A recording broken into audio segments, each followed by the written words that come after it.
હાલ ગુજરાતી અર્બન ફિલ્મો ધૂમ મચાવી રહી છે। આવી જ એક મનોરંજન અને ગુજરાતીઓને પસંદ આવે એવી અફલાતુન સ્ટોરી સાથે 28 સપ્ટેમ્બરે રિલીઝ થઈ રહેલી ગુજરાતી ફિલ્મ વિશે TNNની ટીમે ફિલ્મના કલાકારો સાથે ખાસ મુલાકાત કરી, જેમાં ફિલ્મ અને કલાકારોના પરિશ્રમ વિશે વાત કરી।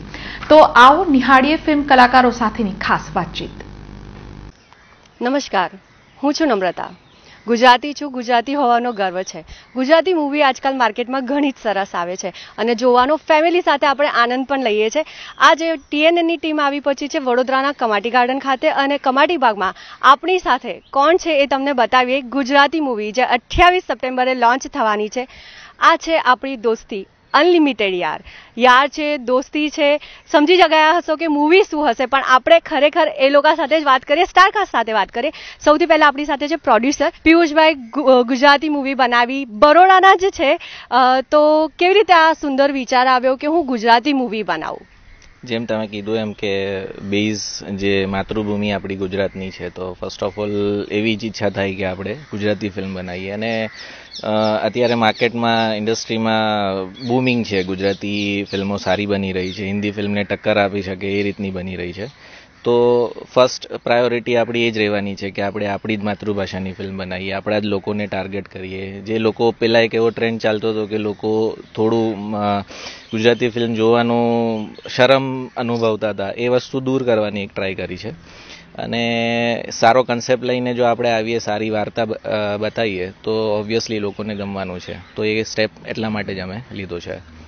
ચોક્કસથી વાત કરીએ પિક્ચરના, જે ગુજરાતી મૂવી છે જેમના મેઇન સ્ટાર છે હિતેશભાઈ સાથે, કેવું લાગે છે? તમારો રોલ વિશે કહો અને ગુજરાતી મૂવીના તમે હીરો છો, કેવો અનુભવ છે તમારો? ઓકે, સૌથી પહેલાં કે ઓડિયન્સ ગુજરાતી મૂવી જોવા જાય જ છે અત્યારે અને ખૂબ જ વેઇટ કરતી હોય છે કે નેક્સ્ટ વીક શું છે, કયું ગુજરાતી મૂવી છે।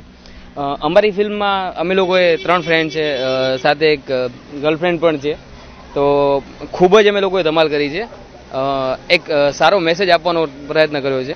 આપણે હીરો સાથે તો વાત કરી, હવે સ્પેશિયલ પર્સનને હું તમને મળાવડાવું, જે ગુજરાતી મૂવી છે એમની હિરોઈન અને જે આપણા વડોદરાના જ છે, વિદિશા। કેવો અનુભવ રહ્યો? વડોદરાના છો તમે, મૂવી સુધી પહોંચી ગયા, આજે તમને બધા જ ઓળખે છે, તો એક કેવો અનુભવ રહ્યો તમારો? બહુ સરસ એક્સપિરિયન્સ રહ્યો અને જેમ કે કહેવાય છે કે આ કલાનગરી છે, તો ડેફિનેટલી આપણા બરોડામાં બહુ બધા ટેલેન્ટેડ લોકો છે જે હવે આગળ વધી રહ્યા છે અને સારા પ્રોજેક્ટ્સ કરી રહ્યા છે। તો હું બહુ લકી માનું છું કે મને પણ એ ઓપોર્ચ્યુનિટી મળી અને આજે મારું આટલા સરસ પ્રોજેક્ટમાં બધી આટલી સરસ ટીમ જોડે ચાન્સ મળ્યોનું મેં કામ કર્યું અને આજે હવે 28 સપ્ટેમ્બરના ફાઇનલી અમારું ફિલ્મ રિલીઝ થવા જઈ રહ્યું છે। સો આઈ એમ વેરી એક્સાઇટેડ અને એટ ધ સેમ ટાઈમ થોડું નર્વસનેસ પણ છે। નર્વસ થવાની જરૂર નથી। આપણે પિક્ચરના કહી શકાય કે હીરોની સાથેના મેઇન કેરેક્ટર, જે દોસ્તી જે વર્ડ આવે છે ને, એ ત્યાં જ બધું પતી જતું હોય છે। દોસ્ત આપણી સાથે છે, એમની સાથે જ એમનું ઇન્ટ્રોડક્શન લઈશું। આપનું નામ જણાવો અને સાથે જણાવો કે મૂવીમાં તમારું કેરેક્ટર શું છે? મારું રિયલ નામ છે વિજય દેસાઈ એન્ડ ફિલ્મમાં સમીર શાહ ઉર્ફે સેમનો રોલ કરી રહ્યો છું। One kind second lead hero અને બહુ જ નોટી છે, નટખટ છે અને સૌથી વધારે જે હિતેશ રોલ પ્લે કરી રહ્યો છે, જેનું નામ છે અભિને સૌથી વધારે હેરાન કરું છું। ઓહો, દોસ્તી હોય અને હેરાનગતિ ના હોય એ પણ શક્ય નથી। કહેવાય ને કે જ્યાં દુઃખ હોય ને ત્યાં પણ દોસ્ત જ કામ લાગે અને દુઃખ આપવા માટે પણ દોસ્ત જ પહેલો હોતો હોય છે। આપની સાથેથી વાત કરીએ પિયુષભાઈ કે ગુજરાતી મૂવી બનાવી, તમે વડોદરાના જ છો, ક્યાં શૂટિંગ કર્યું છે મૂવીનું અને કોઈ તકલીફ પડે છે ગુજરાતી મૂવી માટે? તમારે જવાનું હોય, વાત કરવાની આવે જ્યારે, તો હિન્દી મૂવી જેટલું ઇઝી પડે છે કે ના તકલીફ પડતી હોય છે? ના, એકચ્યુઅલી આનું આખું પ્રિસ્ક્રિપ્ટિવ જુદું છે।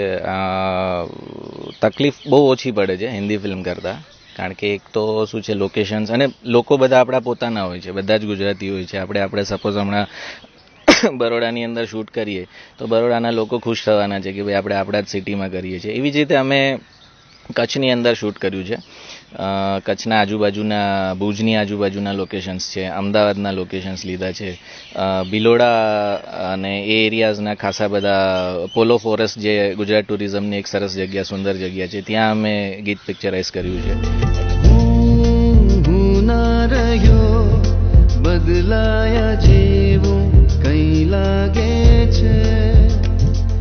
ગુજરાતને તો તમે બતાવ્યું છે, પણ આપણું વડોદરા રહી ગયું. વડોદરામાં શૂટિંગ? હા, વડોદરાની અંદર અમે ક્લાઇમેક્સનો એક બહુ ઇમ્પોર્ટન્ટ, બહુ મહત્વનો એક સીન છે જે ક્લાઇમેક્સમાં આવે છે. એ અમે અહીંયા મધર સ્કૂલ કરીને એક સંસ્થા છે, એક સ્કૂલ છે, એની અંદર અમે પિક્ચરાઇઝ કર્યું છે.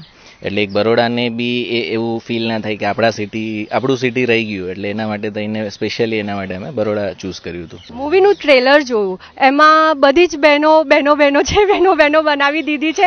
એ ચોક્કસથી દર્શકોને જણાવો, કારણ કે મૂવી જોવામાં ખરેખર મજા આવશે. યસ, દરેકની લાઈફમાં એક બેસ્ટ ફ્રેન્ડ હોય છે જે કોલેજમાં એવું કહેતો હોય છે કે આ તારી બેન છે, એટલે કે એને ગર્લફ્રેન્ડ બનાવી હોય છે, એના માટે આપણને કહે છે કે આ તારી બેન છે. એવી રીતે અભી સેમને એવું કહે છે કે આ તારી બેન છે, ઓકે આ તારી બેન છે. અરે એક બેન હોય, બે બેન હોય, બધી તો થોડી બેન હોય.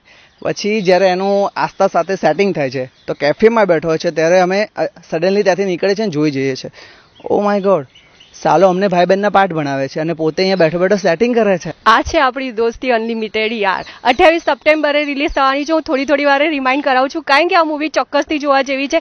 સ્ટાર ઇન્ટરેસ્ટિંગ છે, હિરોઈન આપણા વડોદરાની છે, પ્રોડ્યુસર પણ વડોદરાના છે, શૂટિંગ પણ વડોદરામાં થયું છે. તો વડોદરા જોવા માટે, વડોદરાના કલાકારો જોવા માટે અને જેને કલાકાર બનવું છે એ લોકોએ ચોક્કસથી દોસ્તીની મજા માણવા માટે પણ આ મૂવી જોવી પડશે. કોઈ યાદગાર કિસ્સો ગુજરાતી મૂવી તમે અત્યારે જે બનાવ્યું, આ છે આપણી દોસ્તી અનલિમિટેડ યાર. તો તમારા કોઈ યાર વિશે, ભાઈબંધ વિશે આજે મૂવી બનાવ્યું છે, તમારો કોઈ ભાઈબંધ હોય અને કોઈ યાદગાર અનુભવ હોય આજે ઓન સ્ક્રીન શેર કરવા માટે? મારો ભાઈબંધ તો અત્યારે હાલ હિતેશ પ્રજાપતિ જ છે. અને સૌ પ્રથમ અમે જોડે બેસતા ત્યારે આ સ્ટોરીની વાત થઈ, એટલે સ્ટોરી એમને મને વંચાવી, મેં વાંચી બરાબર. પછી મને એમ થયું કે ના, છોકરાઓ માટે, સ્ટુડન્ટો માટે સારી છે, એટલે પછી એના ઉપર અમે પિક્ચર બનાવવાનું નક્કી કર્યું. 28 સપ્ટેમ્બરે આ છે આપણી દોસ્તી અનલિમિટેડ.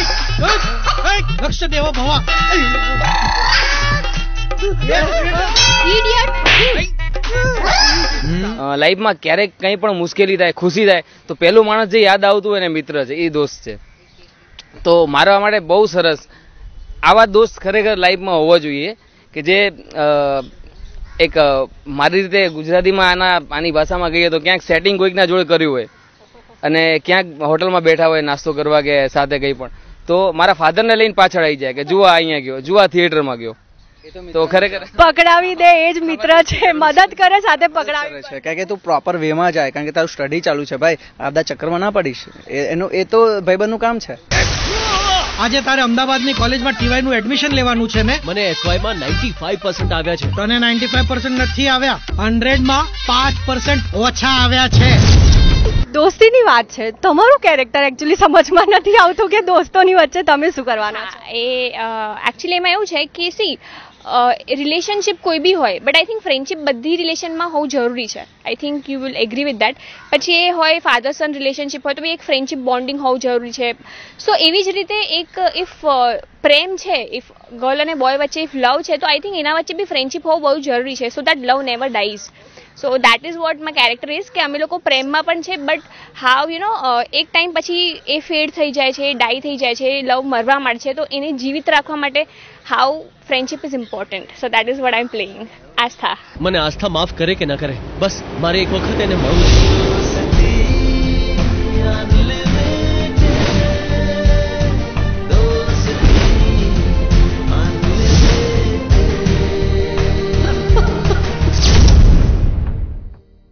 28 સપ્ટેમ્બર.